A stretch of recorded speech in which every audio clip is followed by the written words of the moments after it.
The top 3 mistakes that sensitives make when 5 sensories are playing games with them. And then I'll reveal the secret on how to handle the 5 sensory games. Now, the number one thing that 6 sensories do that is a mistake when they're dealing with a 5 sensory who's playing a game is that they smile, they assume everything will be okay, and then they positively feed into the 5 sensories game. Maybe the 5 sensory is asking for a last minute date, and the 6th sensory agrees, smiles, and says, yes, sure. Or the 5 sensory is trying to set up a date where you're driving forever in a car with no destination, and the 6th sensory says, yeah, let's do that. Or the 5 sensory is saying, let me come over to your place, even though we haven't met yet, and let's watch TV together. And the 6th sensory goes, oh, okay, yes, yes, positive, say yes to everything. And the thing is, these are all games, and you don't want to say yes to any of these premises. Anything that puts you in a situation where you are alone in a space where intimacy can happen with a 5 sensory that you don't know well, you should avoid these situations. Unless you've met the 5 sensory in person and you get a strong vibe, like they could come into your home and they're not going to pressure you about intimacy. Sometimes you can get a vibe like that as a 6 sensory, but the problem is if you're just seeing a message from them, you're not going to have enough information to make an informed evaluation on what they're up to until you've met them in person. You get a much stronger read of a person when you talk to them over the phone, and you get an even stronger read if it's a video call or you meet them in person. You're going to see a lot about their mannerisms, and you're going to be able to read their intentions accurately. And so don't agree to any of these games that put you in a compromise position as a 6th sensory. It's not safe for your health, it's not safe for your mental well-being, and so don't put yourself in those situations and just assume that the person's going to be a nice person. In fact, what they could be doing is trying to set you up for a quick one-night stand and then discarding you after. And maybe they're not. I mean, sometimes I wonder if my advice is too negative and you're always assuming the worst. But having said that, if the person truly is a nice person, they should be able to pivot and redirect with you to a different plan. That's what I think. They should be able to listen to your feedback and redirect if you request them to. And then that way you're always safe. And then you don't have to worry about that potential of that coming up when you're already in person and you're dealing with the situation live. You're dealing with it in advance and you're making sure that you're protected and safe. Then my next tip for when 5 sensories play games is the 6th sensory might see it, they might even learn about all the games and know about them all, and then they start playing the game back on the 5 sensory. Or what they might do instead is that they will call the 5 sensory out on their games.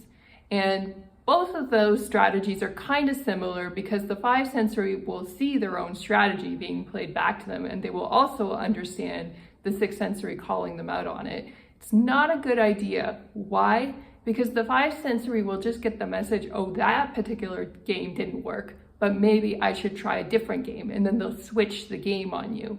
And then when they switch the game, you may or may not know about the new game, right? So you don't want to tip them off and let them know that you're on to their game.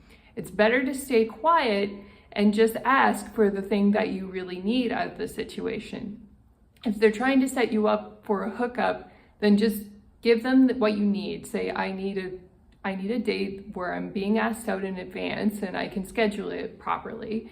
And it needs to be in a public place. If you just put it politely like that and then they agree and they comply, then you can kind of let it go. Maybe that last minute hookup thing, maybe they didn't really mean it. It's really hard to know exactly, but then you're safe. But calling them out on it, saying, are you trying to hook up with me? Or are you trying to do this or that? Or then spinning the game back on them in some way, they will know what that is and they will know you are trying to manipulate them, and it's just not going to work.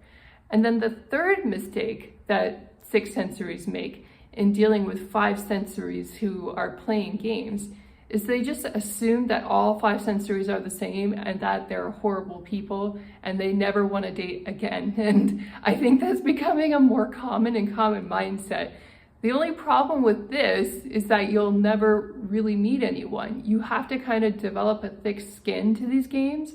Sometimes the 5 sensories mean it and they have a really bad intention. Sometimes they don't, and they will have room to step it up and treat you nicely if you request them to. But it really depends on the person. If you've kind of requested them to step it up and then they won't for whatever reason, then you've gotten a clear message that this person is not interested in actually getting to know me as a person and falling in love with my true self. They're just trying to get what they want out of the situation, whether that's intimacy or money, and you can let them go at that point. Having said that, you don't want to just dismiss people right when they play the first game or say, I don't date people who play games. Unless they're being really outright rude and they're saying something horrible, then yes, you can get rid of them.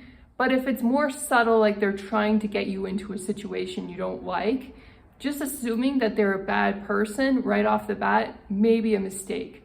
It may be better to actually give them a chance to redeem themselves, because if we just eliminate everybody who plays a game off the bat, think about it, as six sensories, we could potentially play a game at some point unconsciously and not even realize it.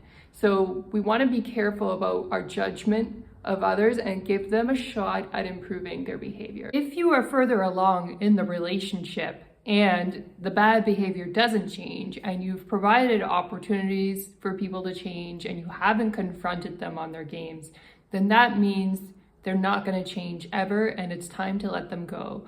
People's decisions act like a big machine, and if somebody decides to become a manipulator, a player, and they don't ever want any long-term relationships, you're not going to be the one to dismantle that machine as a sixth sensory. We all have this fantasy like we can go in and magically change another person and get them to do what we want them to do. But we all know that that fantasy never comes true.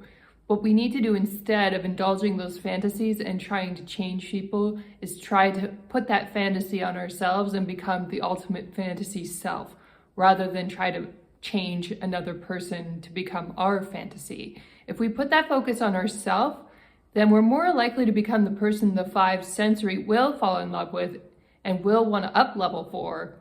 And it's not an impossible task. However, we can't directly engage a five sensory ever. They can only come to us after they have chosen to improve themselves. And once we realize that, the good thing about that is we can let go of a lot of stuff in the past. Maybe there are some things in your past that you blamed yourself for as a sixth sensory, where you thought you screwed up a relationship. But when you learn more about five sensories, you'll realize that they are just who they are, and you can't always change them. You can only really let them go. And when you learn to let them go, you focus on the things in life that are truly important to you, and that is the greatest gift that you can ever give yourself.